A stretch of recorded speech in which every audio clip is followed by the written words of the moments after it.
Hello everyone, जय हिंद। कैसे हैं आप लोग? आई होप आप लोग अच्छे हैं। हम थोड़े अच्छे नहीं हैं, हमारी तबीयत सही नहीं है, हमारा गला सही नहीं है, परंतु बहुत ही इम्पोर्टेंट टॉपिक है जो कि आपको आपके साथ डिस्कस करना बहुत जरूरी है, इसलिए हम आए। तो टॉपिक क्या है? टॉपिक जो है पेपर लीक से रिलेटेड है। अभी आप लोगों ने देखा है कि नेट का पेपर लीक हो गया। कुछ दिन पहले 18 जून 2024 को यूजीसी नेट का एग्जाम हुआ, उसको भी कैंसिल कर दिया गया। और 25 जनवरी जून से लेकर 27 जून तक CSIR यूजीसी नेट का एग्जाम था, उसको होने से पहले उसको क्या कर दिया गया? पोस्टपोन कर दिया गया। अब इससे बहुत से बच्चों का भविष्य जो है खतरे में है। बच्चों का जो भरोसा है सिस्टम पर से वो उठता जा रहा है। बहुत से बच्चे देश छोड़कर विदेशों में पढ़ने जाना चाहते हैं। इससे क्या होगा? जो बेस्ट ब्रेन है देश का वो बाहर चला जा रहा है। तो जो अपने कंट्री के डेवलपमेंट में पार्टिसिपेट ना कर कर दूसरे कंट्री के डेवलपमेंट में पार्टिसिपेट करेंगे, कितना खतरनाक बात है। इन सबको देखते हुए गवर्नमेंट ने जो फरवरी में लॉ पास किया था पेपर लीक से रिलेटेड मामले में, उस लॉ को नोटिफाई कर दिया, क्योंकि लॉ तो फरवरी में पास हो गया था। लॉ क्या है उसको भी देखते हैं। अब जाकर गवर्नमेंट ने उसको नोटिफाई किया और उसमें क्या पनिशमेंट होगा उसको देखते हैं, क्या क्या उसमें है उसको देखते हैं। और जो एक इंडियन एक्सप्रेस ने एक रिपोर्ट निकाला है पेपर लीक से रिलेटेड, उसको देखते हैं, जो कि बहुत ही इंपॉर्टेंट। तो क्या न्यूज है उसको देखते हैं। चलिए, बहुत इंपॉर्टेंट है, ध्यान दीजिएगा। Government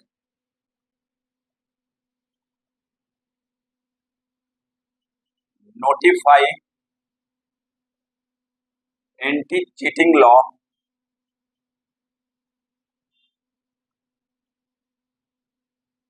एमिड paper leak. जो पेपर लीक हो रहा है उसके ओके, जो लॉ है वो कौन सा लॉ है उसको देखते हैं, फिर उसके बाद हम लोग डिस्कस करते हैं। लॉ का नाम क्या है?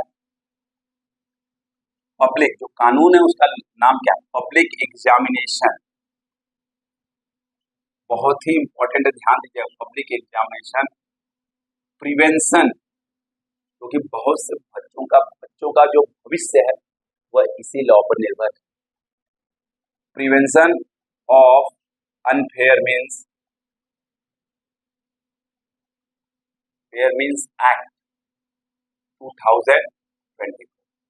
इस लॉ जो कानून है उसको डिस्कस करने से पहले अभी रिसेंट में जो जो प्रॉब्लम है उसके बारे में डिस्कस कर लेते हैं, प्लस इंडियन एक्सप्रेस का जो रिपोर्ट है उसके बारे में डिस्कस कर लेते हैं।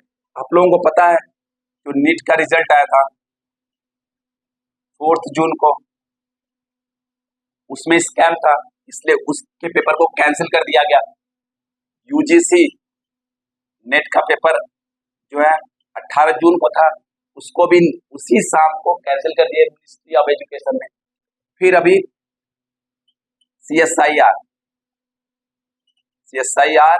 यूजीसी नीट का एग्जाम भी पोस्टपोन हो गया। 25 जून से लेकर 27 जून तक था, कल तक था, उसको पोस्टपोन कर दिया गया। इसको देखते हुए गवर्नमेंट ने जो ये लॉ फरवरी में पास हो गया था, अब ध्यान दीजिएगा, 5 फरवरी को इस कानून को 5 फरवरी 2024 को इस कानून को लोकसभा में लाया गया। कौन सी लोकसभा में? ध्यान दीजिएगा, 17वीं लोकसभा में, क्योंकि जो अभी लोकसभा चल रहा है वो 18वीं लोकसभा है। एग्जाम में पूछा जा सकता है। 17वीं लोकसभा में लाया, उसी दिन पास हो गया। फिर उसके बाद लोकसभा में, ध्यान दीजिएगा, तो पूछा जा सकता है एग्जाम में, बहुत ज्यादा न्यूज में है। फिर उसी लॉ को 9 फरवरी को राज्यसभा में लाया गया, राज्यसभा में लाया गया और वहां भी पास हो गया। फिर 12 फरवरी को प्रेसिडेंट उस पर साइन कर दिए और जो बिल था वो क्या बन गया? एक्ट बन गया, कानून बन गया। परंतु उस कानून का कोई मतलब नहीं था जब तक आप उसको नोटिफाई नहीं करो। तो गवर्नमेंट ने इन सब कारणों से जाकर 21 जून को क्या किया? इस कानून को नोटिफाई कर दिया। क्या क्या नोटिफिकेशन है उसको समझने से पहले इंडियन एक्सप्रेस का जो रिपोर्ट करता है उसको समझते हैं। इंडियन एक्सप्रेस का रिपोर्ट क्या कहता है, हमारे एग्जाम के लिए बहुत ज्यादा इंपॉर्टेंट है। इंडियन एक्सप्रेस का रिपोर्ट क्या कहता है कि लास्ट 5 ईयर्स, 5 साल में 41 पेपर लीक के मामले आए हैं। गवर्नमेंट जॉब से रिलेटेड 41 पेपर लीक के मामले आए हैं। इस 41 पेपर लीक के कारण डायरेक्टली या इनडायरेक्टली 1 करोड़ 40 लाख स्टूडेंट पर असर पड़ा है। आप समझ सकते हो, 1 करोड़ 40 लाख स्टूडेंट पर असर पड़ा है।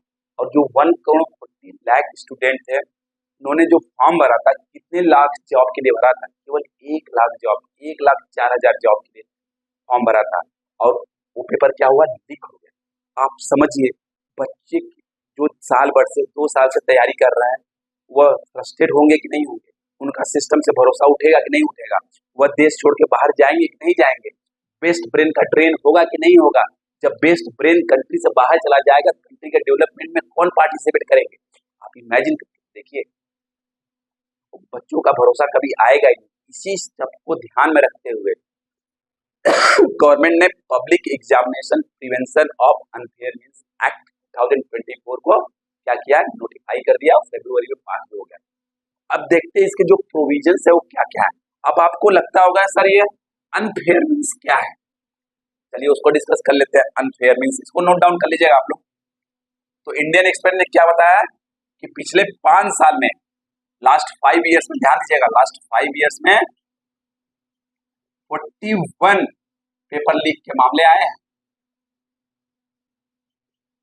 जिससे 1.4 करोड़ कैंडिडेट पर असर पड़ा है। कैंडिडेट मतलब बच्चों पर असर पड़ा है। कितने जॉब के लिए? 1.0 लाख जॉब के लिए। आप समझ सकते हैं, इतने केवल इतने पब्लिक जॉब के लिए, जॉब्स। करेक्ट। अब हम समझते हैं जो public examination prevention of unfair means है, उसमें जो अनफेयर मींस है उसका क्या मतलब है,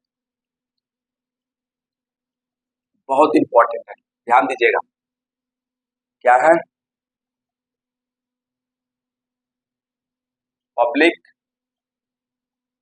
एग्जामिनेशन प्रिवेंशन, प्रिवेंट करेगा, ध्यान देना, ऑफ अनफेयर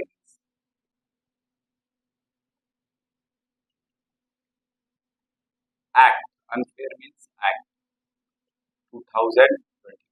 तो अनफेयर मींस क्या क्या है? अनफेयर में क्या क्या आता है? अनफेयर मींस में वो सब आएंगे, सब पेपर लीक के मामले आएंगे, जो आंसर सीट है उसके साथ टैंपरिंग के मामले आएंगे। अगर कोई मान लीजिए आंसर सीट के साथ ही गलत कुछ करता है, वो मामले आएंगे। अब कैंडिडेट की जगह पे कोई और एग्जाम दे रहा है, वो मामले भी इसके अंदर आ जाएंगे। अब जो सर्विस प्रोवाइडर है, अगर वो कुछ गलत कर रहे हैं, वो भी इसमें आ जाएगा। कंप्यूटर द्वारा क्या होता है, बहुत से पेपर जो होते हैं वो ऑनलाइन होते हैं, कंप्यूटर द्वारा होते हैं। तो क्या होता है, कंप्यूटर को हैक करके कुछ गलत कर दिया जाता है, वो मामले भी इसी के अंदर आएंगे। बहुत से मामले इसके अंदर आने वाले हैं। तो उसको क्या बोलते हैं हम लोग? Unfair means. कर क्या ये लॉक करेगा? क्या जो अनफेयर मींस है उसको क्या करेगा? प्रिवेंट करेगा, जिससे कि बच्चों के भविष्य पे खतरा न आए। और जो पेपर लीक के मामले आ रहे हैं बार बार, आप समझिए ना, 5 साल में 41 पेपर लीक के मामले आए हैं। हम नीट की बात नहीं कर रहे, यूजीसी नीट की बात, यूजीसी नेट की भी बात नहीं कर रहे, इसको छोड़कर 41 पेपर मामले आए हैं। तो डायरेक्टली और इनडायरेक्टली 1.4 करोड़ बच्चों पर असर पड़ा इसका। तो ऐसे क्या होगा, जो ये लॉ पास हुआ है और नोटिफाई हुआ, इससे वो सब मामले बंद किए जा सकते हैं, खत्म किए जा सकते हैं। समझ में आ गया? और क्या क्या आ जाएगा?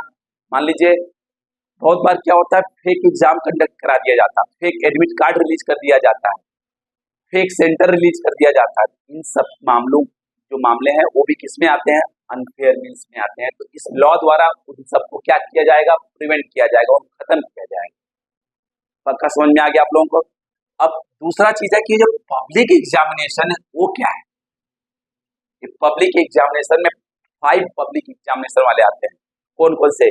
UPSC, union public service commission, okay, RRB, railway recruitment board, RRB, SSC staff selection commission, IBPS, जो बैंकिंग के एग्जाम कराती है, IBPS हो और NTA, नेशनल टेस्टिंग एजेंसी, बहुत ज्यादा न्यूज में है नेशनल टेस्टिंग एजेंसी।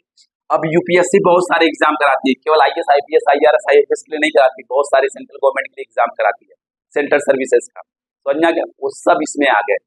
और रेलवे रिक्रूटमेंट बोर्ड, जो रेलवे से रिलेटेड जो एग्जाम होते हैं, अगर उसमें कुछ गड़बड़ी होती है, वो भी किसमें आता है? Public examination prevention of unfair means act 2024 के अंदर आता है। SSC स्टाफ सिलेक्शन कमीशन बहुत सारे एग्जाम कंडक्ट कराती है, वो भी किसके अंदर आएगा? Public examination prevention of unfair means 2024। और IBPS जो सेंट्रल बैंक होते हैं, उनका एग्जाम जब कंडक्ट होता है, उसमें भी कुछ गड़बड़ी होगी अगर, वो भी इसी के अंदर आता है। और NTA कौन कौन सा एग्जाम कराती है, ये बहुत ज्यादा इंपॉर्टेंट है। जेई का एग्जाम कराती है, IIT जेई का, नीट का एग्जाम कराती है, ओके, UGC नेट का एग्जाम कराती है, और CUET common university entrance test का एग्जाम कराती है, कॉमन यूनिवर्सिटी एंट्रेंस टेस्ट का एग्जाम कराती है। तो इन सभी को क्या किया जाएगा? प्रिवेंट किया जाएगा। अगर इन सब में कोई धांधली होती है, पेपर लीक के मामले आते हैं, आंसर शीट के साथ टैंपरिंग हो रही है, कंप्यूटर को हैक किया जा रहा है, कुछ भी ऐसे मामले आते हैं, तो सब मामलों को इस कानून के तहत क्या किया जाएगा? ठीक किया जाएगा, उससे पहले ठीक किया जाएगा। समझ में आएगी नहीं? समझ में आएगा पक्का? और क्या है इसके साथ साथ, ये तो 5 मामले हो गए, पब्लिक एग्जामिनेशन के 5 मामले हो गए।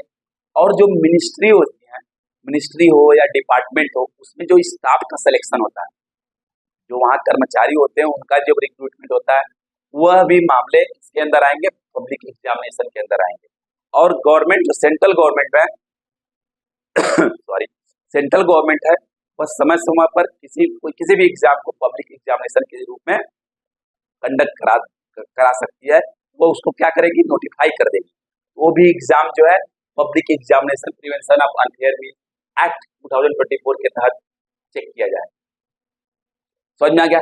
अगर कोई भी आदमी, कोई भी पर्सन ये सब करते हुए पकड़ा गया, गलत काम, अनफेयर मींस करते हुए पकड़ा गया, तो उसको क्या क्या सजा हो सकती है, उसको भी समझते हैं। बहुत ही इंपॉर्टेंट है। अनफेयर मींस आप लोगों को समझ में आ गया? क्योंकि बच्चों के भविष्य के साथ खिलवाड़ नहीं होना चाहिए, क्योंकि बच्चों का भविष्य ही देश का भविष्य है। आप ध्यान दीजिए, कितने बच्चों के साथ साथ उनके माँ बाप कितने परेशान होते होंगे। आप सोच इमेजिन करिए, अभी नीट का एग्जाम कैंसिल हुआ, बच्चे दिन रात मेहनत किए होंगे। UGC नेट का एग्जाम कैंसिल हुआ, बच्चे दिन रात मेहनत किए होंगे। CSIR UGC नीट का एग्जाम पोस्टपोन कर दिया गया। जो बच्चे दिन रात मेहनत किए होंगे, उनके दिमाग पे कैसा असर पड़ेगा, आप इमेजिन करके देखिए। जो तैयारी करता है वही एक्चुअली समझ सकता है, समझ तो वही सकता है, ओके। अब पनिशमेंट क्या क्या मिलेगा, ध्यान दीजिए। अगर कोई पर्सन करता हुआ पकड़ा गया, अगर कोई पर्सन करता हुआ पकड़ा गया, तो उसको 3 साल से लेकर 3 इयर्स से लेकर मिनिमम 3 साल, मैक्सिमम 5 साल की सजा हो सकती है, जेल टर्म। ध्यान देना, क्या हो सकता है? जेल हो सकता है। प्लस अगर कोई पर्सन काम कर रहा है तो प्लस 10 लाख का जुर्माना, 10 लाख का जुर्माना हो सकता है। अगर सर्विस प्रोवाइडर जो है, सर्विस प्रोवाइडर क्या होता है? Third party. बहुत बार एग्जाम जो कंडक्ट कराई जाती है, वो थर्ड पार्टी करा देती है। अगर थर्ड पार्टी ही कोई घपला कर दे रही है, पेपर लीक करा दे रही है, कुछ करा दे रही है, तो उस केस में क्या होगा? उस केस में भी एक तरीके से सर्विस प्रोवाइडर अगर कुछ करा रही है तो क्या होगा? उसको ये तो सजा होगी 3 से 5 साल की, उसको 10 लाख की जगह क्या देना पड़ेगा? 1 करोड़ फाइन देना पड़ेगा। समझ में आया? 1 करोड़ फाइन देना पड़ेगा। सर्विस, मान लीजिए कोई एग्जाम गवर्नमेंट करा रही है, गवर्नमेंट न कराकर वह किसी थर्ड पार्टी को दे रही है कि आप एग्जाम कराइए, और थर्ड पार्टी कुछ गलत काम कर रही है, उसको क्या हो सकता है? 3 से 5 साल की सजा और 1 करोड़ का जुर्माना होगा। अगर कोई ऑर्गेनाइज्ड क्राइम करा है, ऑर्गेनाइज्ड क्राइम मतलब इसका काम ही है ये सब कराना, मतलब कुछ ग्रुप है, कुछ लोगों का समूह है, वह काम ही ऐसा करते हैं, उनके लिए क्या होगा? 5 साल से 10 साल की सजा होगी। 5 ईयर्स से लेकर 10 ईयर्स तक की सजा, मिनिमम 5 साल, मैक्सिमम 10 साल, और प्लस 1 करोड़ का जुर्माना होगा। ये ध्यान दीजिएगा। जैसे कि अभी हम लोग देखे थे पटना में जो नीट का एग्जाम हुआ था उसमें कुछ ग्रुप, उनका नाम ही है प्रॉब्लम सॉल्वर ग्रुप, उनका नाम ही है प्रॉब्लम सॉल्वर, प्रॉब्लम को सॉल्व कराते हैं। तो क्या करते हैं, पेपर लीक करवा के बच्चों से बच्चों को सॉल्व करके दे देते हैं, उनको आंसर रटवा देते हैं। तो ऐसे लोगों को क्या हो जाएगा, 5 से 10 साल की सजा हो जाएगी और 1 करोड़ का जुर्माना होगा। ये तो एक चीज है। और प्लस इसमें और क्या क्या है पनिशमेंट में, पनिशमेंट में और क्या क्या है, यह क्या है, कॉग्निजेबल है। कॉग्निजेबल का मतलब होता है,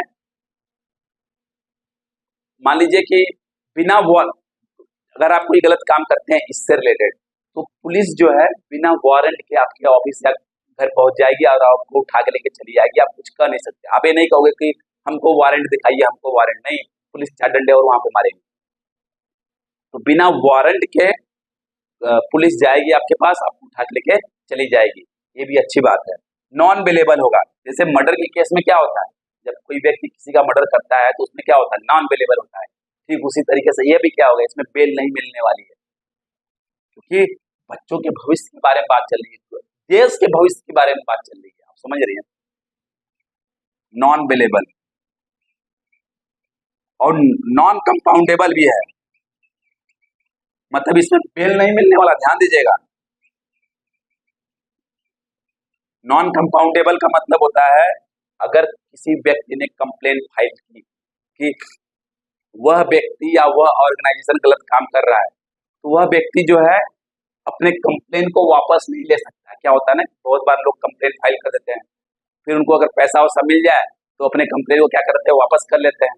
परंतु ये किसकी बात चल रही है, पब्लिक, बच्चों की भविष्य के बारे में बात चल रही है। आपने एक बार कंप्लेन फाइल कर दी, आपकी कंप्लेन इस केस में रिटर्न होने वाला नहीं, आप विड्रॉ नहीं कर सकते अपने कंप्लेन को, जब तक उसका फाइनल रिजल्ट नहीं आ जाए, आप नहीं कर सकते हो। तो ये क्या है, 3 चीज है जो कि बहुत ही इंपॉर्टेंट है, बहुत ज्यादा इंपॉर्टेंट है। क्या क्या है, कॉग्निजेबल है या नॉन बेलेबल है और नॉन कंपाउंडेबल है। समझ में आ गया, पक्का 100%। अब क्वेश्चन आता है, क्या जो यह एक्ट पास हुआ है, जो यह बिल पास हुआ है, एक्ट बन गया, कानून बन गया, नोटिफाई हो गया, क्या यह जो पेपर लीक के मामले हैं उसको खत्म कर सकता है क्या? अगर हम लोग स्टेट को देखें, जैसे कि हम अगर आप देखिए राजस्थान को, राजस्थान ऑलरेडी पेपर लीक के मामले में जो कांग्रेस गवर्नमेंट थी उन्होंने लॉ पास कर दिया था, परंतु उसके बावजूद भी पेपर लीक के मामले आए। फिर बाद में बढ़ा दिया गया, जो जेल टर्म था वो लाइफ इम्प्रिजनमेंट में कन्वर्ट हो गया, उम्र कैद में कन्वर्ट हो गया, उसके बावजूद भी पेपर लीक के मामले आए। अब आप देखिए, उसको ध्यान देखिए आप, तेलंगाना में भी ऐसा हुआ है, बहुत सारे ऐसे स्टेट में ऐसा हुआ है जहां पर कानून है उसके बावजूद भी पेपर लीक के मामले हैं। अगर आप अच्छे से उस कानून को एग्जीक्यूट नहीं कराते हो, पूरा धरातल पे लेकर नहीं आते हो, तो पेपर लीक के मामले को बंद नहीं किया जा सकता। तो आपको उसको सही एकदम स्ट्रिक्ट रूल लाकर आपको उसको धरातल पे लागू करना ही पड़ेगा, तभी जाके आप पेपर लीक के मामले को सॉल्व कर सकते हैं। पेपर लीक के मामले इतने खतरनाक है, आपको बता रहा हूं मैं। राजस्थान में कांग्रेस गवर्नमेंट थी इससे पहले, अभी तो बीजेपी गवर्नमेंट थी, इससे पहले कांग्रेस गवर्नमेंट थी। कांग्रेस के राज्य में बहुत सारे पेपर लीक के मामले हुए, अब बीजेपी ने उनको बढ़ चढ़ कर इलेक्शन में उठाया। जो राजस्थान का असेंबली इलेक्शन था उसमें कांग्रेस हार गई, बीजेपी जीत गई। अब तेलंगाना चलते हैं, तेलंगाना में बीआरएस गवर्नमेंट थी इससे पहले, अभी तो कांग्रेस है वहां पर, उससे पहले कौन सी, बीआरएस थी। अब बीआरएस के समय बहुत सारे पेपर लीक के मामले आए, कांग्रेस ने जम के उस पर आवाज उठाया और बीआरएस बुरी तरह हार गई, कांग्रेस अच्छी तरीके से जीत गई। सॉरी। अभी लोकसभा का इलेक्शन था, लोकसभा के इलेक्शन में क्या हुआ, बीजेपी गवर्नमेंट बनाई तो जरूर, परंतु उससे पहले क्या था, कांग्रेस ने पेपर लीक के मामले को जमतम के एकदम उड़ाया लोगों के बीच में, इसलिए बीजेपी का जो सीट है वो कम हो गया। बात समझ में? तो पेपर लीक के मामले का बहुत ज्यादा असर पड़ा पॉलिटिक्स पर, क्योंकि ये डायरेक्ट बच्चों के भविष्य से रिलेटेड है, पेरेंट्स से रिलेटेड है, इसलिए बहुत इंपॉर्टेंट है। तो थोड़ा सा देखना पड़ेगा क्या यह जो कानून लाया गया है वह पेपर लीक के मामले को सॉल्व कर सकती है कि नहीं कर सकती है। तो इसको जब भविष्य में देखेंगे, अगर पेपर होता है उसको भविष्य में देखेंगे क्या ऐसा कोई मामला आया क्योंकि रूल तो बहुत खतरनाक है। अगर इस रूल को धरती पर लाया जाए प्रॉपर तरीके से तो पेपर लीक के मामले को सॉल्व कराया जा सकता है, बच्चों के भविष्य के बर्बाद होने से रोका जा सकता है और कंट्री के डेवलपमेंट में जो पार्टिसिपेट करेंगे उनको बढ़ाया जा सकता है। समझ में आ गया पक्का? तो आज के लिए बस इतना ही। जाने से पहले अगर वीडियो पसंद आए तो उसको लाइक शेयर सब्सक्राइब जरूर करिएगा, और हमारी आवाज़ के लिए I am really really sorry, मुझे माफ़ करिएगा, और बेल आइकन दबाना बिल्कुल मत भूलिएगा, अदरवाइज नोटिफिकेशन मिस कर देंगे। Okay bye bye, take care, पढ़ते रहिएगा।